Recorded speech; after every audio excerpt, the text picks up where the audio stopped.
et bienvenue à cette nouvelle édition de votre émission dominicale Globewatch à la Cameroun Radio Television. Aujourd'hui, ici à la Falaise Hotel de Yaoundé, où nous recevons comme invité le directeur général de l'école régionale supérieure de la magistrature d'Orada. Monsieur le directeur général, bonjour et bienvenue. Monsieur Charles Sébourné, merci de me recevoir.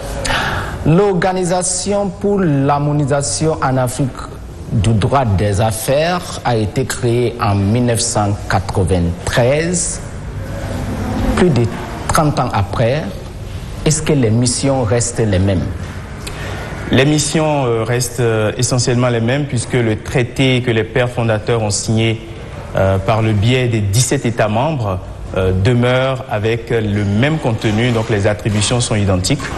Et nous avons, malgré quelques ajustements qui ont pu être faits dans le sens de l'amélioration de ces missions-là, nous sommes toujours sur la même tendance, celle de la sécurisation des affaires, celle de l'amélioration du climat des affaires, une sécurité juridique et judiciaire plus aboutie pour un développement économique inclusif.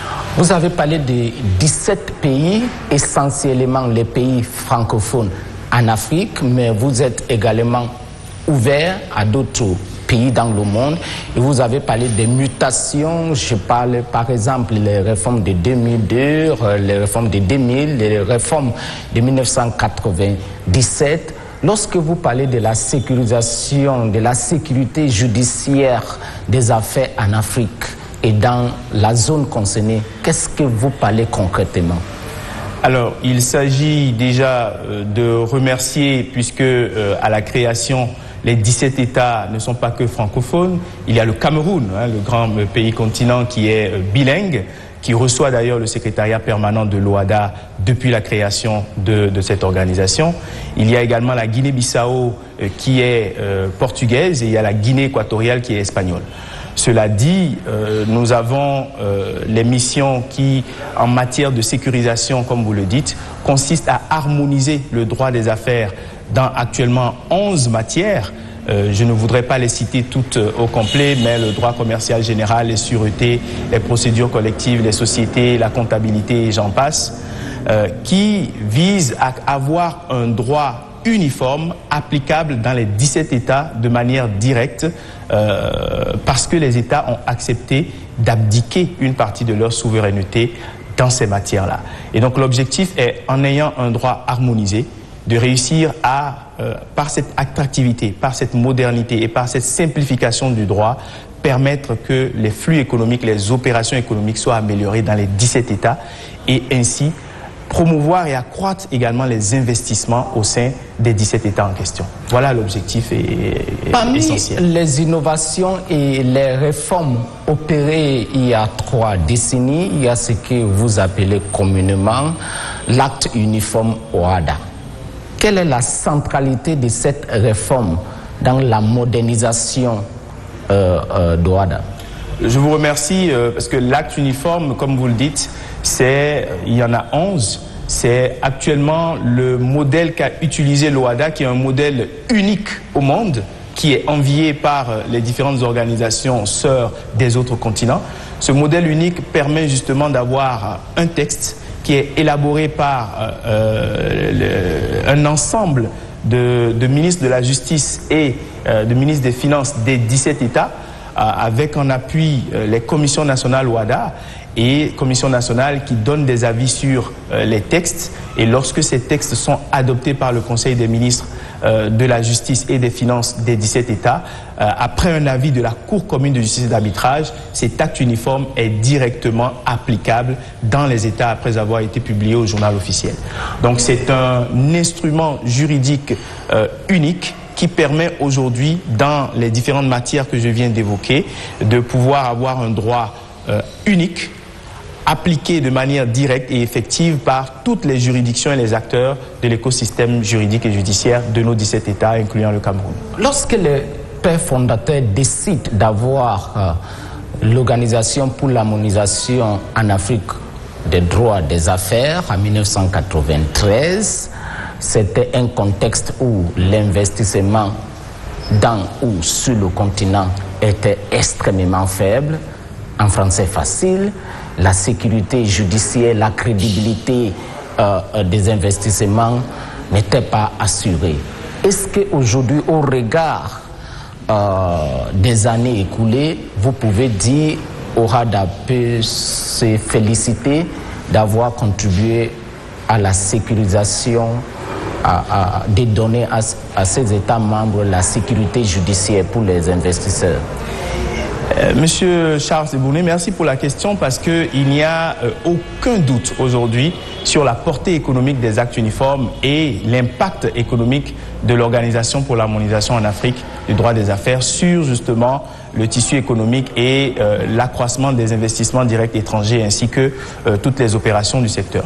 Vous avez une étude très importante qui a permis d'établir de manière scientifique avec des données chiffrées, économétriques, la portée économique des actes uniformes OHADA et l'impact. Cette étude existe, elle a été conduite par Ideal, un cabinet recruté sur financement de la Banque mondiale, et elle a établi justement de manière chiffrée les indicateurs qui ont permis de reclasser, de repositionner les États de l'OHADA au sein de l'écosystème des États africains. Vous connaissez vous-même les rapports Doing Business de la Banque mondiale qui classaient les États en fonction de la facilité à faire des affaires.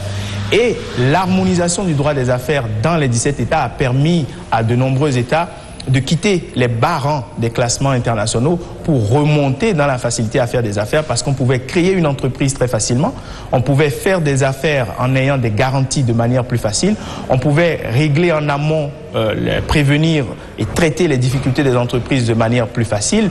On avait la possibilité d'avoir une comptabilité qui était unique, applicable dans les 17 États. On a également l'arbitrage qui est un mode de règlement des différends qui a été mis de l'avant par l'OHADA et qui permet en marge et de manière complémentaire à la justice étatique d'avoir des solutions aux différents commerciaux de manière plus facile, de manière plus rapide et de manière professionnelle. Et donc tout cela contribue justement à l'amélioration du climat des affaires au sein des 17 États. Permettez-moi de poser la question sur l'information financière.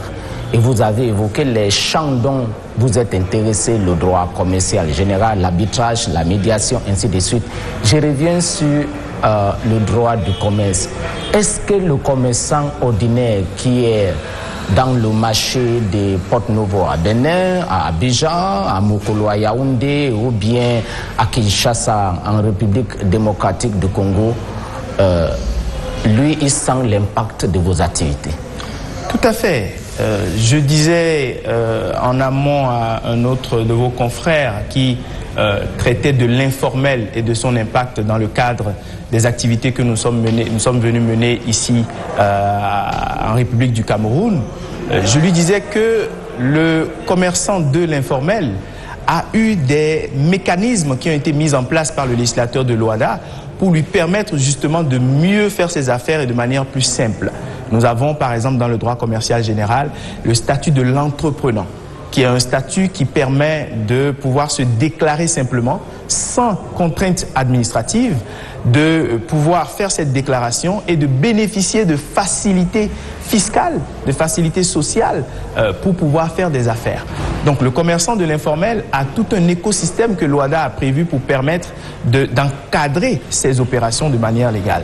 Maintenant, si vous me dites, est-ce que l'OHADA a contribué à aider le commerçant de l'informel? Également oui, parce que lorsque les investissements sont améliorés, lorsque le flux économique est accru, lorsque vous avez les opérations commerciales qui sont accélérées, bien entendu, il y a des emplois qui sont créés. Il y a des opérations qui sont multipliées au sein d'un pays ou d'une région. Et à travers cela, même le commerçant de l'informel a des possibilités d'écouler plus facilement ses marchandises ou encore d'opérer ses activités de manière plus efficace et plus efficiente. Donc l'OHADA contribue à améliorer la situation de tous les acteurs économiques et au premier chef les acteurs juridiques et judiciaires également. L'environnement économique africain aujourd'hui a fortement évolué avec l'accord de libre-échange continental africain qui nécessite les mutations juridiques des institutions ou bien les instruments juridiques actuels sur le continent pour faciliter le commerce. Vous existez déjà depuis. Comment comptez-vous vous adapter avec le nouveau environnement économique? Alors, je dois dire que le chantier de la coopération, de la collaboration entre la ZLECAf et l'OHADA est un chantier qui tient à cœur à monsieur le secrétaire permanent de l'OHADA, le professeur Mayata Ndiaye. Des actions concrètes ont été déjà entreprises en vue justement de faciliter cette collaboration interinstitutionnelle. L'OHADA, c'est 17 États, la ZLECAf, c'est tout un marché qui est envisagé. C'est tous ces 54 États, même s'ils ne sont pas tous, à l'heure où nous parlons, signataires définitifs de cet accord, il reste que nous avons, par exemple, en matière de règlement des différends, l'année dernière à Abidjan, tenu un forum intitulé Journée africaine de l'arbitrage et de la médiation, où la ZLECAf est venue parler de la façon de pouvoir établir les ponts avec le règlement des différends de l'OHADA. Nous étions à Abuja il y a encore de cela 3 mois avec les représentants de la ZLECAf pour discuter encore de questions de collaboration. Et donc je puis vous dire, avec le mandat qui est le mien à la tête de l'école régionale supérieure de la magistrature, que le secrétariat permanent, qui est l'instance exécutive de notre organisation, entreprend des actions concrètes en vue de renforcer cette collaboration avec la ZLECAf. Et vous aurez certainement l'occasion de le constater. Mais je peux déjà vous dire que ce sont 2 organisations sœurs qui œuvrent à l'amélioration du commerce intra-africain, chacun à divers égards et à divers degrés. OHADA, c'est essentiellement le français. Les grands marchés du continent, le Nigeria, l'Afrique du Sud, l'Angola, sont soit en anglais ou bien en portugais.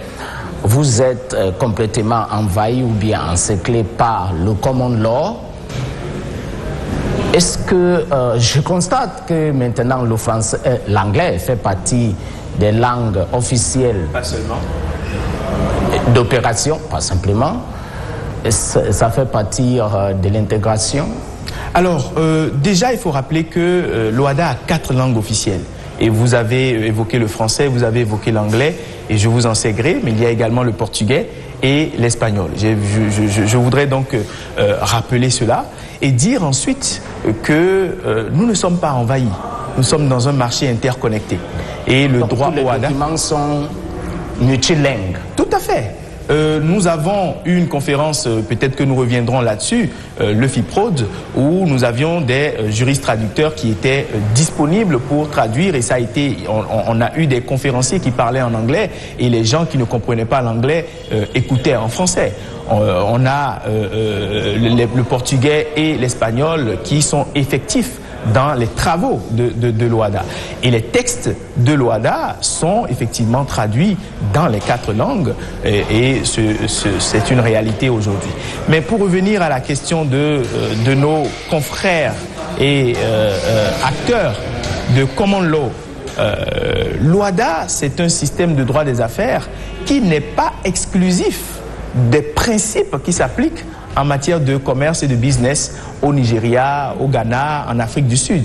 Lorsque je me rends moi-même pour avoir fait une thèse sur les contrats d'affaires entre common law et droit civil au Canada, je suis capable de vous dire que les principes de contrat d'affaires qui s'appliquent au Bénin, au Togo, au Cameroun, en Côte d'Ivoire, au Sénégal, ont des troncs communs et n'ont pas de divergence fondamentale avec les principes applicables en matière de contrat d'affaires au Cameroun anglophone ou encore au Nigeria en common law de manière générale. Donc, il ne reste qu'à ce que l'OHADA puisse s'étendre, et c'est déjà en cours, puisque aujourd'hui, des États comme le Burundi s'intéresse de manière concrète et précise à une adhésion au niveau de l'OHADA. Des États comme l'Angola et la Sierra Leone ont tapé à la porte de l'OHADA à un moment et les échanges sont toujours en cours. Donc il y a des possibilités de convergence. Et l'exemple camerounais est un exemple patent de la réalité du bilinguisme et du bijuridisme au sein de l'OHADA. Vous savez tout autant que moi que le Cameroun est un pays bilingue et bijuridique et les principes qui sont posés par l'OHADA s'appliquent également dans la zone anglophone du Cameroun. Maintenant, parlons de l'école régionale supérieure de la magistrature d'OHADA. Est une nécessité ou bien une formalité simplement d'existence? Alors, vous avez une école qui est qualifiée école régionale supérieure de la magistrature de l'OHADA par les pères fondateurs à côté du secrétariat permanent et de la Cour commune de justice et d'arbitrage. Vous avez au-dessus le Conseil des ministres de l'OHADA et vous avez la conférence des chefs d'État et de gouvernement. Mais pour l'ERSUMA, la raison d'être n'est même pas discutable et discutée. Nous avons une école qui est censée former et qui forme effectivement les magistrats comme premiers acteurs principaux, mais également les avocats, les notaires, les huissiers, les experts comptables, les commissaires-priseurs, et j'en passe. Les huissiers de justice et agents d'exécution, les experts comptables, même les opérateurs économiques et même les agents de police judiciaire et autres acteurs de la répression de la criminalité. Nous avons depuis la création de l'école en 1999, nous avons un bilan qui est croissant. Et vous avez formé déjà combien de magistrats? Nous sommes rendus à une forme, par exemple, rien que l'année dernière, par nos conférences en présentiel et en ligne, nous sommes au-delà de 6 000 personnes que nous formons parce que nous avons compilé et combiné la digitalisation et l'aspect virtuel avec le présentiel. La formation se passe comment? Est-ce que c'est la proposition des États pour les candidats qui doivent être formés ou bien tout le monde peut s'intéresser à ces questions-là? Alors, je disais déjà en termes de statistiques que nous sommes annuellement, rien que pour l'année dernière, à 6 000, mais nous sommes à plusieurs dizaines de milliers d'acteurs africains formés depuis la création de l'école. Aujourd'hui, quand vous me demandez comment ça se passe, vous avez une école qui a un conseil d'établissement qui est composé des acteurs juridiques, des écoles de formation judiciaire, des universités et des institutions judiciaires comme la Cour suprême, la Cour d'appel et les autres juridictions, qui sont le conseil d'établissement qui se prononce sur les activités pédagogiques. Vous avez un conseil d'administration qui est une représentation des différents États, ainsi qu'une représentation des différents acteurs formateurs de l'espace. Nous avons un répertoire de formateurs qui est une émanation des experts formateurs des 17 États. Et en fonction de la thématique, du thème que nous souhaitons, que nous avons choisi pour laquelle nous formons, nous sélectionnons ces personnes du fait de leur expertise pour pouvoir prester. Nous avons également, bien entendu, des conférences que nous faisons et ce n'est pas que les acteurs africains qui sont sollicités, mais c'est également des experts qui sont internationaux. Rien que pour donner l'exemple de l'activité que nous sommes venus faire au Cameroun, nous avons une trentaine d'experts qui sont intervenus, dont une vingtaine, nous avons 26 qui sont intervenus en présentiel, et ils viennent de tous les pays de l'espace OHADA, du Canada, de la France et d'autres pays du monde entier. Donc, notre méthode est inclusive. Quelle est la qualité de la formation? Dans quel domaine? Quelle est la durée? L'OHADA et l'école qui en est l'école de formation a pour attribution de renforcer les capacités des acteurs juridiques et judiciaires autour du droit des affaires OHADA, des droits uniformes africains des affaires et des autres droits communautaires africains. Donc, ce que nous faisons, c'est autour de ce champ matériel. Maintenant, quelle est la qualité de la formation que nous octroyons? Cette qualité est reconnue aussi bien à l'échelle des 17 États qu'à l'échelle internationale, puisque les plus hauts standards en matière d'andragogie, qui est la science de l'éducation des adultes, sont appliqués. Nous avons systématiquement pour nos formations un professionnel expert du secteur qui est utilisé, qui est mobilisé, avec un universitaire ou un théoricien qui a justement contribué à la rédaction de l'acte ou encore a fait des productions scientifiques sur l'acte. Et nous avons des experts maison au niveau de la direction des études et de la direction de la recherche de l'ERSUMA qui accompagnent ces experts dans le déroulement de nos activités. Bientôt, cet entretien va s'achever. Lorsque vous arrivez comme directeur général, quelle école avez-vous trouvé? Quelle réforme avez-vous engagée? Pour quel impact? Déjà, à cette question, merci. Je dois remercier les autorités camerounaises qui nous ont reçus, comme je le disais au début de cette entrevue, mais également le secrétaire permanent de l'OADA, le professeur Mayata Ndiaye, qui était le directeur général de l'ERSUMA. Nous sommes venus trouver une école qui a été portée sur des cieux assez élevés. Les standards et les atteintes étaient déjà hautes. Cependant que nous avons, en 5 mois et demi maintenant, lancé des chantiers majeurs, opérationnalisé des chantiers majeurs, au nombre desquels, au premier chef, des activités de renforcement de capacité à moyen et à long terme. Nous avons lancé des diplômes de spécialité qui sont des diplômes de niveau master que nous offrons pour les professionnels du droit et du chiffre, un diplôme de spécialité en gouvernance d'entreprise. Vous comprenez qu'aujourd'hui, gérer une entreprise, c'est une affaire d'expertise. Et quand vous gérez bien, vous impactez le tissu économique, vous aidez même les acteurs du formel comme de l'informel et vous accroissez les investissements et les opérations économiques. Ce master, ce diplôme de spécialité de niveau master est ouvert à tous les professionnels de l'espace OADA pour pouvoir suivre pendant 6 mois en distanciel, puisqu'il est offert sur une plateforme que dont nous sommes en train de finaliser la mise en place pour une rentrée en septembre 2024, donc dans quelques mois. Vous avez un certificat en arbitrage, qui est un diplôme également de 3 mois, où l'acteur, qu'il soit magistrat, qu'il soit avocat, qu'il soit notaire, huissier de justice, ou même journaliste, qui s'intéresse au règlement des différends et qui a une connaissance du droit, peut être admis à être formé de manière pratique à la technique de reddition des sentences arbitrales et de conduite d'une procédure arbitrale. Vous avez un diplôme de spécialité en procédure d'exécution. Vous savez que quand vous avez un problème avec un opérateur économique, il vous faut recouvrer la créance qu'il vous doit. Pour ça, il faut faire appel à un avocat, il faut faire appel à la justice, il faut faire appel à un huissier de justice ou un agent d'exécution, etc. Nous formons ces acteurs sur des procédures d'exécution du début de la procédure jusqu'à sa fin et en faisant cela, nous renforçons de manière pratique leurs compétences pour permettre au sein des 17 États que ces acteurs du recouvrement de créances et pas seulement puissent justement mieux maîtriser les outils procéduraux qui leur permettent d'aider le justiciable, de l'informel comme du formel, à recouvrer les créances que tous les acteurs de l'écosystème économique lui doivent.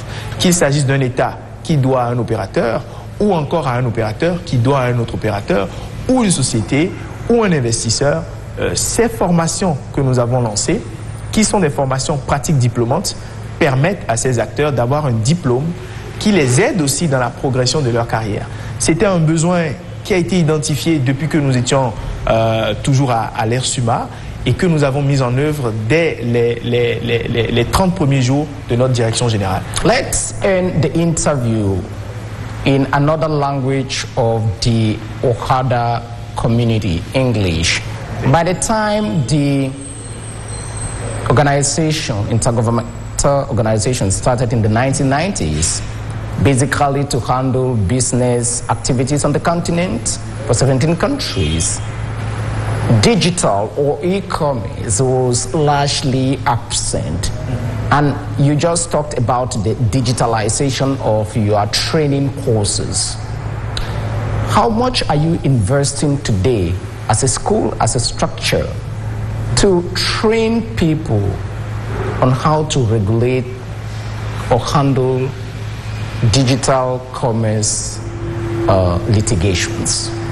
Let's say first, I will answer your question in two steps. The first step will be the step of the organizational plan. Within the Uniform Acts, we have all the legal texts that allow that digitalization that you're mentioning. In the Uniform Act on General Commercial Law, for example, you have Article 82 and the others that allow any action or any complaint that is possible on a paper basis or on a virtual basis. So it's possible within the Uniform Act to have that digitalization implement. Even with the last reform of the Uniform Act on execution, you have the electronic signification of acts that is possible and that has been enacted within the Uniform Act, and it is the Article 1.8 that allows that possibility. So from a legal perspective, within the OHADA text, the digitalization is effective, is real. Now, from an operational plan perspective, you also have a commission, an organ that is a technical organ that has been implemented by OHADA, and that is in charge of helping and giving the ways and the steps to implement the digitalization within the OHADA sectors. Now, coming to the level of the regional higher school of magistracy, we have to say that our budget any year is dedicated from a substantial part to that digitalization of process. Because when you have a training in presence, you can gather 100 persons in a place, or 200 or many hundreds. But when you are online, you can have thousands of persons connected at the same time and following the training. So that's one of the orientation that we use now to help people be trained on OHADA legal matters.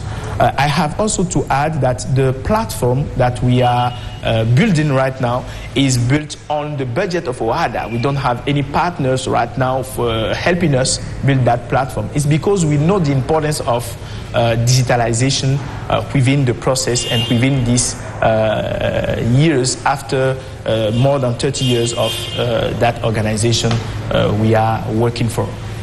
And with that, we conclude the interview. Monsieur le Directeur Général de l'École régionale supérieure de la magistrature d'OHADA, basé au Bénin, merci beaucoup d'avoir accepté l'invitation de la Cameroun Radio Television et à très bientôt. Merci, M. Charles Bonnet. Merci à toutes les autorités camerounaises et au plaisir de revenir encore au Cameroun pour d'autres interviews. Merci de nous avoir donné cette opportunité. Thank you so much. Inch'Allah. Merci.